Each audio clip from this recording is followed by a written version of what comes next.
Okay, so we're doing a quick debrief on the older patient with low back pain, limited standing tolerance, limited walking tolerance, right? Mm-hmm. Yeah. Correct.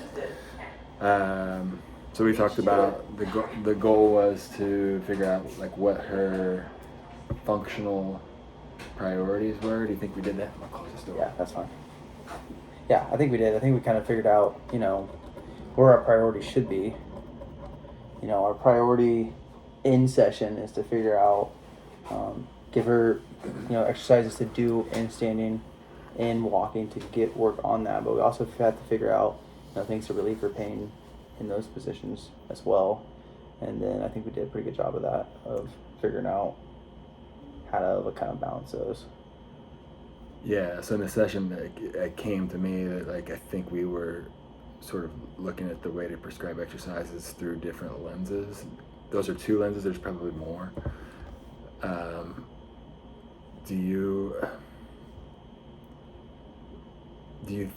Is one lens better than another for her, or is there a preferred way you want to move forward with her? And just to recap, so the lenses where one is symptom relief, a la McKenzie, make this person feel better, don't get too worried about anything else, that's the priority. The other is more like traditional PT and a little bit more strength training, like find an impairment, treat the impairment, if they're weak, get them stronger. So is one approach better for her, or is it a mix, or what? How do you plan to move forward, right? I think it's gonna have to be a mix, because we gotta find something, for one, for get her to buy in, and two, we gotta find something that she can do at home for herself, that I necessarily wasn't thinking about the very first time. Yeah. So then I think we had to mix both of those. So our job in the session, or at least my job in the session, is to figure out, okay, how are we going to strengthen her, without causing too much pain, and what are we going to do to give her stuff at home to get us over the hump there. Yeah. Did we get that today? I think we got some stuff. I don't think, it's an exhaustive list yet. Yeah. I mean, I think my job next session is to kind of figure out different ways that we can relieve pain and give her different positions at home too. So are you thinking more of what you can do for her in the session, or are you talking about, it sounds like you're also talking about home positions, postures, exercises? I think for me, I need to figure out stuff more I can do in the session. Yeah. For sure. So what ideas do you have based on what you saw? Or do you have any ideas? Well, because in the beginning, I didn't really have any ideas. Because I was going to do traditional core strengthening and stuff. That was more in supine. I think my ideas now are, we got to figure some stuff in standing. So through a hip is a good one that we did, and then we also figured out that limiter, hip extension. Yes. The fact that was painful and limited. Yeah. So then going forward, knowing that, we can always start our session with I'm just thinking now, something to make her feel good, and also work on the hip extension, whether that be passive range of motion, whether that be some gentle mobilization. Okay, now you're getting to what I was wondering. What are you gonna do? Because that's the thing we did not do. We didn't do any hands-on stuff this session. So are you thinking about things you could do? Or is it appropriate for her? And if it is, what are the things you're gonna do? But I think you're spot on. So hip extension, mobilization, or passive range of motion, you said? Yeah. Yeah. So what's a position you can do that from? Because I think there's some potential issues. Yes. I think it's a great. That's something I would do with her, but I think the setup is really important. I was I don't think she's going to tolerate prone very well. It's probably not going to go well. So it's probably going to have to be either in supine for passive. Well, probably going to have to be in sideline, really. Yeah, you're exactly right. And Have you done that before? I've done is it basically I've gotten people in sideline and brought their hip back. Let's practice that real quick before I leave today. Okay. Because I think, so why do you think prone's going to be problematic? Well, for one, I just don't think she's gonna tolerate it. She doesn't tolerate extension, right? Yeah, she's not gonna like it at all. So, and then you're gonna crank her into hip extension, and it's gonna make it worse. It's unlikely to go well. You can try it, be my guest, but if you put her in sideline and she's on her left side and you bring her left knee to her chest, so you flex her lumbar spine, her pelvis is then posteriorly rotated, and you're trying to stretch her right hip into extension, then you sort of lock her lumbar spine in flexion, and then you can pull the right hip into extension and she'll do better. Okay. I don't know if I've done that. I'll show you that. Okay, yeah. please do. And she's small, so it'll be easy to do. Like on bigger people, it's a little bit of a challenge, but you'll stand behind her, you can put one hand on her pelvis, you can support her lower limb, and you can crank. Okay. So I think that's a perfect way to work with her because you'll be able to avoid lumbar extension, you'll be able to get some hip extension. Okay, yeah. I think it's a great idea to try that. Because, just with like osteoporosis, like mobilizations like above 1 are pretty much out of the question. I think like grade 1 and grade 2 is fine. Yeah. Okay. I mean, unless she's like having fractures from coughing, I'm not super worried about that person. Okay. Like if it's gonna make them feel better, like I'm not probably manipulating them, but I'm doing mobilizations with them for sure. Because I was always under the impression that if they have osteoporosis, it was always like a red flag or contraindication to do mobilizations. Okay. No, I think you're okay. Yeah, to do lower grade mobilizations. Yeah. Okay. You're totally makes sense.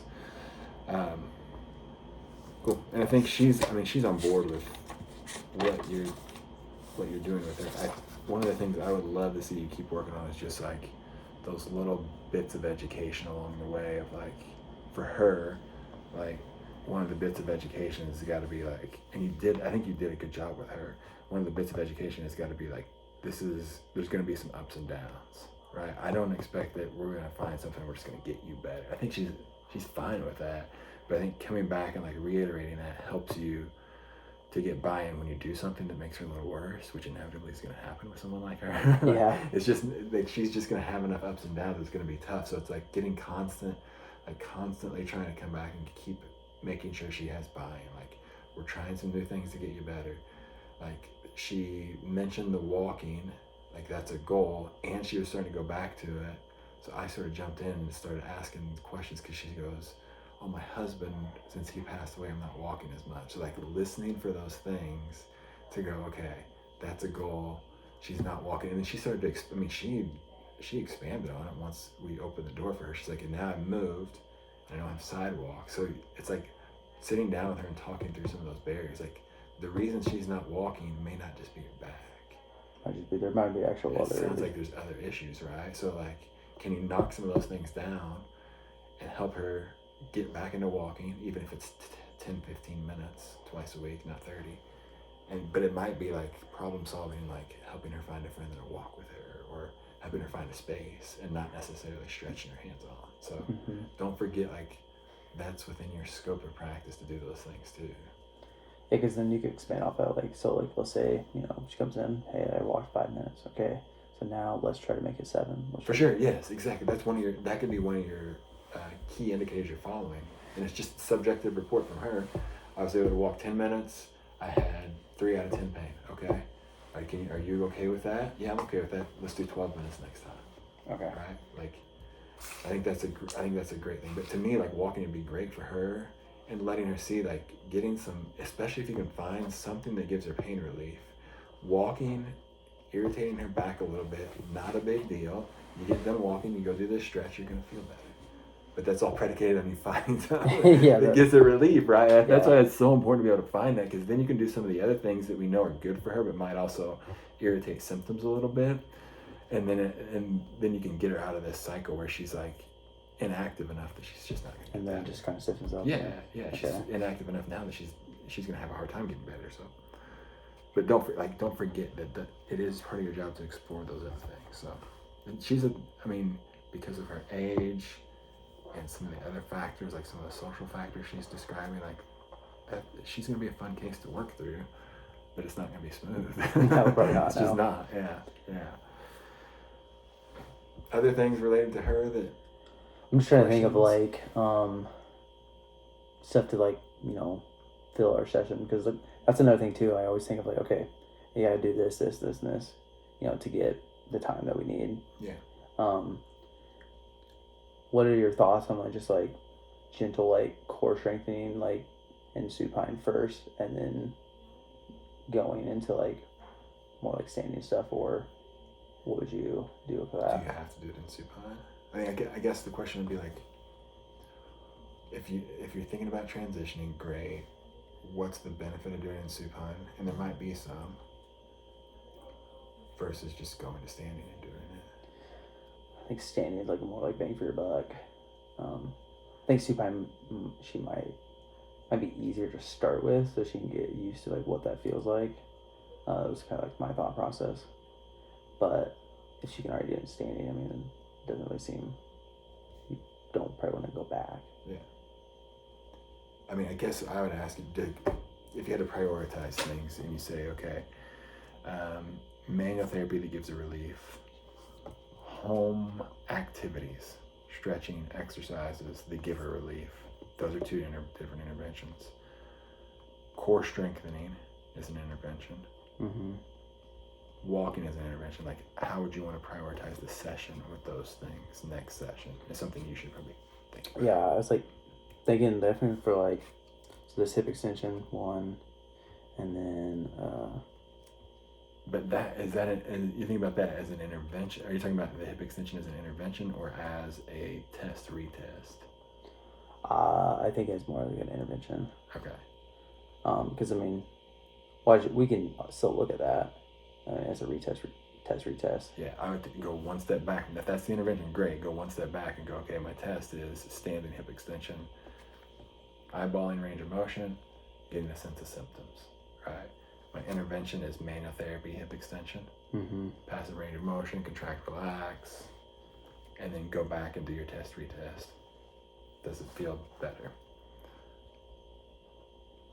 Does it look better? Because what might happen is it doesn't feel any better, but it looks better. Yeah. Right? Like, especially if she doesn't tolerate lumbar extension, but you're improving the hip mobility. Like, it might be that she still cranks her hip back and she gets into extension and it's painful in her lumbar spine, but you watch it, she's got 10 degrees more. And you go, okay, I'll take that. Now I just need to find a way to get you relief. Yeah, from after you do that. Yes. Yeah. So it's like this balancing act of trying to, and again, it goes back to those, in my mind, I'm thinking about those approaches for exercise, because the hip extension is like, let's treat the impairment of hip extension that relates to standing and walking. Okay, she's going to go stand and walk. After we do that, and probably irritate things a little bit. Now I got to go back to symptom relief. How can I get her symptom relief? And that might be lumbar flexion, it might be hip flexion. So I think it's like this back and forth that you're doing. Yeah. And I think that happens, and that's going to happen in some patients. Because if all you do is give them symptom relief, then she's not going to get her goals, right? She's, like you said, she's got to get stronger and more endurance to get her goals. Yes. But she can't do that if she doesn't. Yeah, exactly. She Yeah. can't do that. So it's this constant yo-yoing it back and forth. And I think that's the fun part of being in the clinic, is that you have to work through that. Some days it's going to look different day to day for her potentially, right? Like some days it's going to be clear. Other days you're going to have to spend more time doing symptom relief and less time doing that endurance work. So Gotcha. you're still in the phase of figuring out what gets her symptom relief, though, right? Yes. You got to do that first. Yes. Yeah. Anyway, but I think you had the right idea for sure. Yeah, I'm interested to see how she does. She'll be a fun case. And she's going to have limitations in how good she can do because of her age, her motivation, all those other factors. Yeah, absolutely. It's like, I think the one thing, just like, my bag is not deep enough for like the symptom relief. Like, hey, like, what is going to work? Yes, you're right. I mean, that's why you're doing this, right? Like, yes. Your bag is gonna get big. Yeah.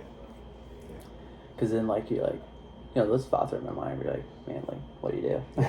I mean, to me, like, and you may or may not have this, because I don't think I taught your class this, but like, I would try gapping over lumbar spine. I've done some of that. Like, Same position as your hip extension. Because I've done some of that, because one of my PTAs, that's all he does. Like, he's a very manual-based PTA. He's been doing it for 31 years. He taught me, like, the gapping. I just never know, like, because I always think of it, okay, like, do you do it, if they have, like, a radic or something? Like, it doesn't have to, like, match up with that, but, I mean, I guess it feels better. It doesn't really matter. No, I mean, I think the two big indications are, like, a radiculopathy that's worse, so lumbar radiculopathy that's worse, and extension. So narrowing of the frame and kind of open the frame. So radiculopathy meaning true nerve symptoms down the leg, not disc though. left disc. Yeah. So older patient. So that's one group. That's not her, right? The other group is patients who have a pattern that fits with like a facet joint being problematic. Extension hurts, pain's unilateral, loading hurts, feels better with traction, it feels better with opening. It's all localized pain in the back, but it feels like it's a joint issue. Same thing, those patients can gap that and make them feel better. Usually you can, as long as the capsule is not super inflamed, but usually that feels great. Okay. So that's what I would try with her. Okay, so because we got these 2 things for that. I don't know how many 2 of these. Okay, that makes a lot more sense. You want to do the hip extension stretch real quick? Yeah. Let's do that. Absolutely.